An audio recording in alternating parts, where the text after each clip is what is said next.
बोले नहीं बोली यहाँ ऐसे लगेला जैसे रसगुल्ला मिठाई जी। आई नए राजा कोड़वा में धोली, आई नए राजा कोड़वा में धोली, चूसी ना उठ के ललाई जी।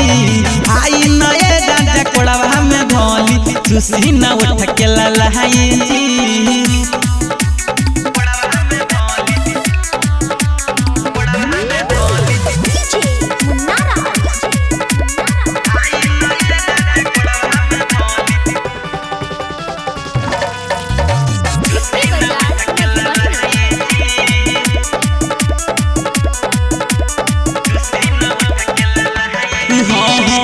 रहुए खातिर भइल बानी राजा जी सयान जी।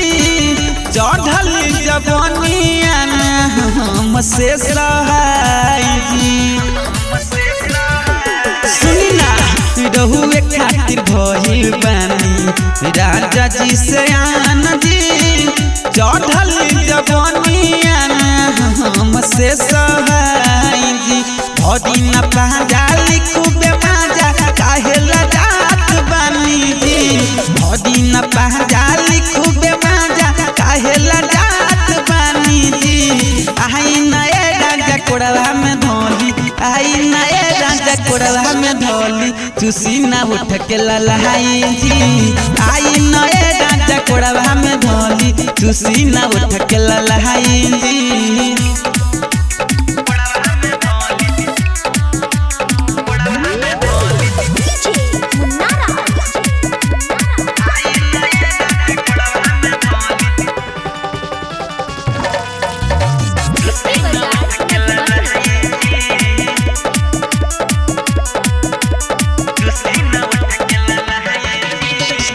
पतरी कमरिया बाटे सोर के जबानी।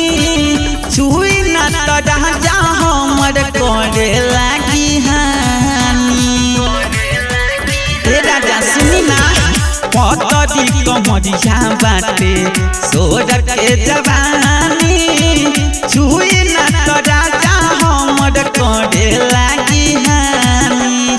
तनी सचुली दहिया पझुली सटी न भीड़ी आई जी।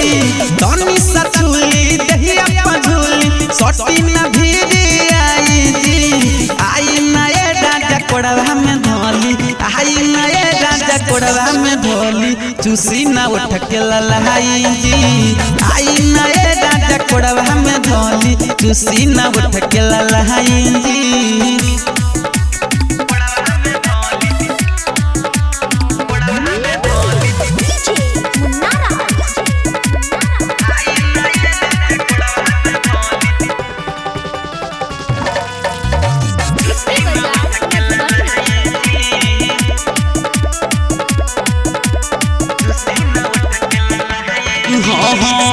राकेश राजेश पिया काहे बानी दूरी।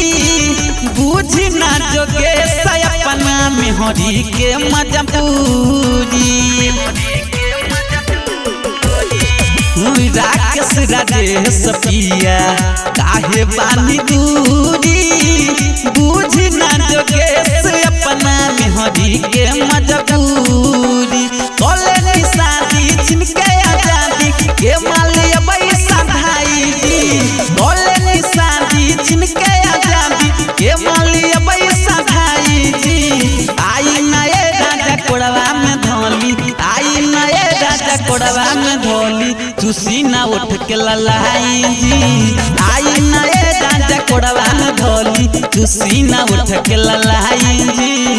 विराट music digital recording studio Yamuna Nagar Jagadhri.